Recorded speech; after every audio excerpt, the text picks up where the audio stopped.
Molweni, ake nginibingelele kuzo zona zonke iy'ndawo la okufinyelela khona lo mbukiso. Igama lami nguVusi Mavusana. Bafowethu ngithi-ke ake nginitholele nawo umbiko emva kokuthi-ke senze ividiyo nomlungu laphana uNash. Bafowethu sasithembisile ukuthi ngomhla ka-23 sizohambe siyomcheck-a uNash. Udaba kaNash beselisebenza and futhi uNash nizamile ukuthi nimtholele usizo njengoba beseyitholile indawo yokuthi-ke akwazi ukuthi afihle ikhanda endaweni yaseMtuba.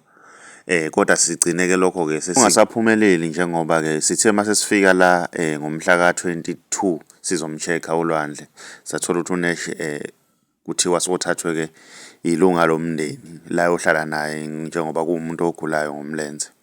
Ilokho-ke nathi sikutholile bafowethu ngoNash. Uma kukhona kodwa omunye umbiko esiwuzwayo noma kukhona okunye esikutholayo sizosondela kuyena ngoba iy'namba zethu unazo, nami nginayo inamba yakhe njengoba ucingo unalo bese sifonelana naye.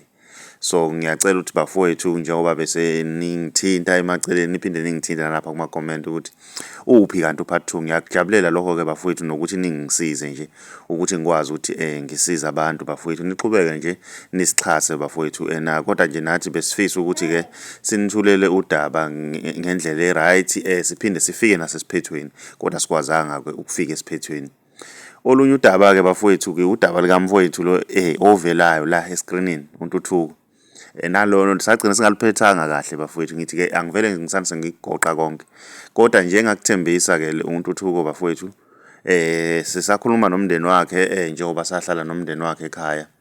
Siyakhuluma naye nomndeni wakhe, siyaxhumana futhi engakusho uNtuthuko uzobuya la azokhuluma nani. Ngiyakuqinisekisa lokho kuningi futhi azonithulela khona okusazoqhubeka lana bafowethu. Uzobuya umfowethu njengoba nimbona nje nasi isithombe sakhe ngisifaka la ngaphezulu. U-right, inamuhla alisafani nayizolo kuyena. Impilo yakhe i-right kakhulu, akasawabhemi ama-drugs, selokhu waphuma nase-rehab. U-right bafowethu lo mfowethu. Abantu bayasizakala bafowethu through nina. Ngiyacela ukuthi bafowethu niqhubeke nisisize. Umkhanyakude usazoqhubeka unilethele iy'hlobo zenu ey'dukile nizoyibona la ngoba bafowethu kuningi. Siyacela ukuthi bafowethu nabafuna iy'namba zethu ukusixhasa, nazi iy'namba eskrinini. Uyakwazi ukuthi uxhumane nathi kwi-inbox usixhase.